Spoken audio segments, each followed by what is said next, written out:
శుభములు కలుగు నీకు.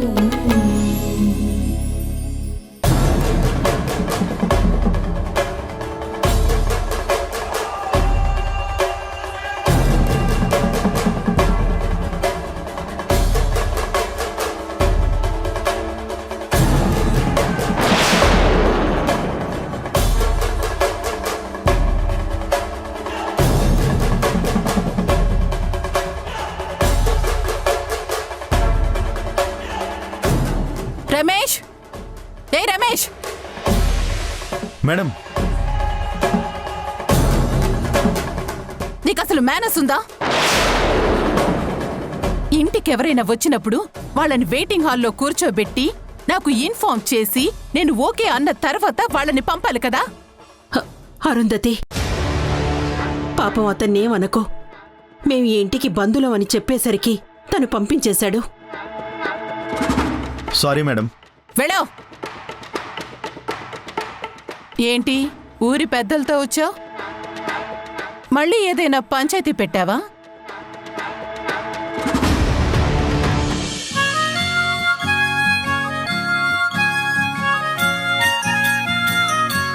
అమ్మా,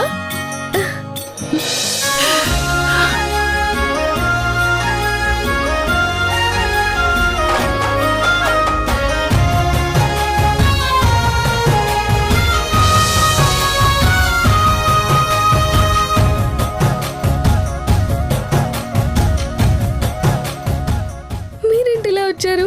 చెప్పండి. ఉండమ్మా, చెప్తాను.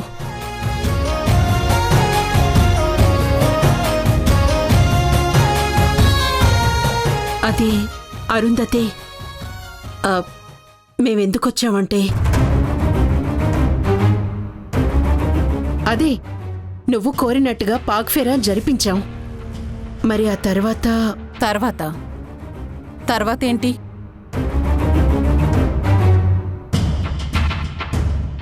తర్వాత ఏముందమ్మా, అమ్మాయికి అబ్బాయికి పెళ్ళయింది.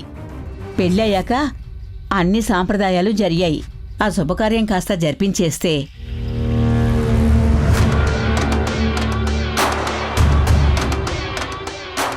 ఆ కార్యక్రమం అంటే?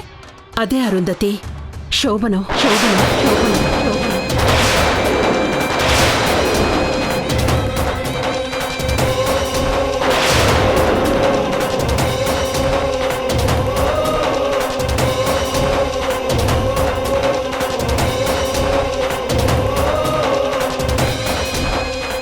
చూడండి, అంగరంగ వైభవంగా జరగాల్సిన నా కొడుకు పెళ్లి అనామొకుడి పెళ్లిలా అనుకోకుండా అయిపోయింది.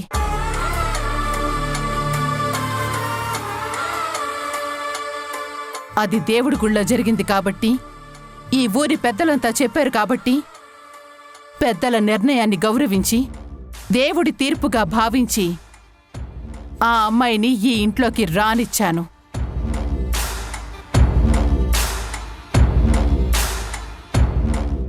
తాళిని ఎగతాళి చేసే మగవాడు ఆడదాని జీవితానికి శాపం.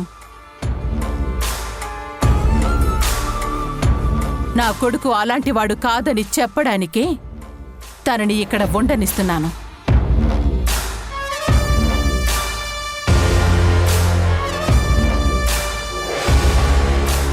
ఈ బంధాన్ని మీరందరూ అనుకుంటున్నట్టు ఇంకా ముందుకు తీసుకెళ్లాలని నేననుకోవట్లేదు. అరుంధతి, గతంలో జరిగిందంతా మనసులో పెట్టుకుని ఇప్పుడు నా కూతురి జీవితాన్ని నాశనం చెయ్యాలనుకుంటున్నావా? చూడమ్మా, ఆనాడు నీకు నా కొడుక్కి చాలా గొప్పగా పెళ్లి చెయ్యాలని నా కూతురు తలపోసింది. కాని ఆడలాంటి దుర్మార్గుడని మాకు తెలియకపోయింది. తెలిసేసరికి జరగాల్సిన దారుణం జరిగిపోయింది. ఆడు నిన్ను మోసం చేశాడు. నువ్వు వాణ్ణి వద్దనుకున్నావు. వాడి వల్ల మీ నాన్నగారు చనిపోయారు.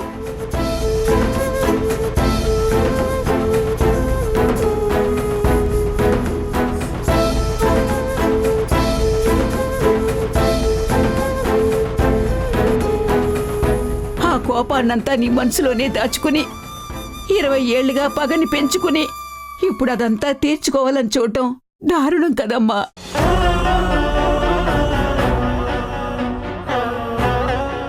చూడండి, తెగిన బంధాల గురించి నాకు అనవసరం. ఇప్పుడు పడిన బంధాన్ని మీరు ఒక రకంగా చూస్తున్నారు, కానీ నేను ఇంకో రకంగా చూస్తున్నాను.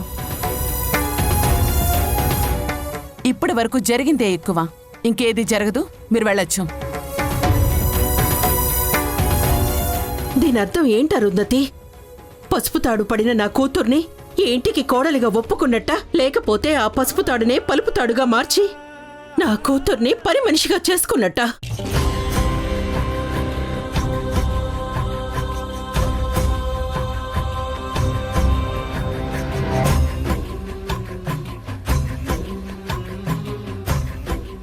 ఏంటరుంధతి, నీ మాటలకి అర్థమేంటి?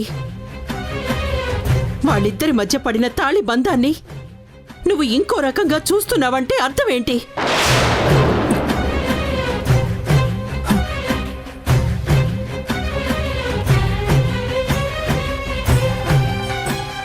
పెద్దల నిర్ణయాన్ని గౌరవించడం అంటే, దేవుడి తీర్పుకి తల వంచడం అంటే అర్థమేంటి? చెప్పు అరుంధతి.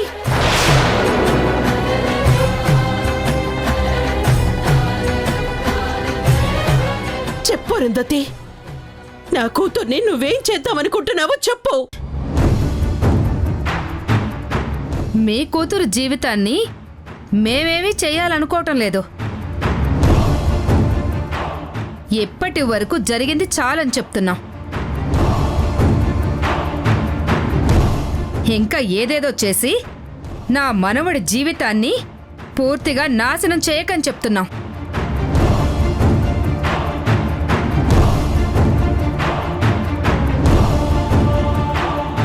చూడండి అరుంధతి గారు, కృష్ణమ్మ వాళ్ళు అడిగిన దాంట్లో తప్పేమీ లేదు. పెళ్ళైన జంటను ఒకటిగా చేయడం అనేది ఆచారం. నిజంగా మీరు ఏది జరగకూడదని అనుకుంటే పెళ్లి తర్వాత మీ ఇంటి సాంప్రదాయం అయిన పాకఫెరా కార్యక్రమం మాత్రం ఎలా జరిపించారు? ఈ శుభకార్యాన్ని మాత్రం వద్దని ఎలా అంటారు? Stop it! Stop it! Stop it! Stop it!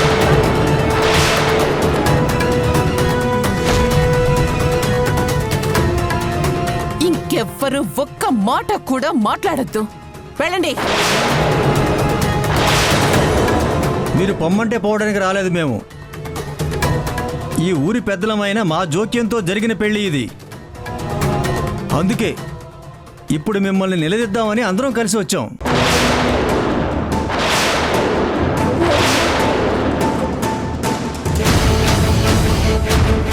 Arundhati గారు, మీరు శుభకార్యం జరిపించనంటే మేమెవరం ఒప్పుకోం.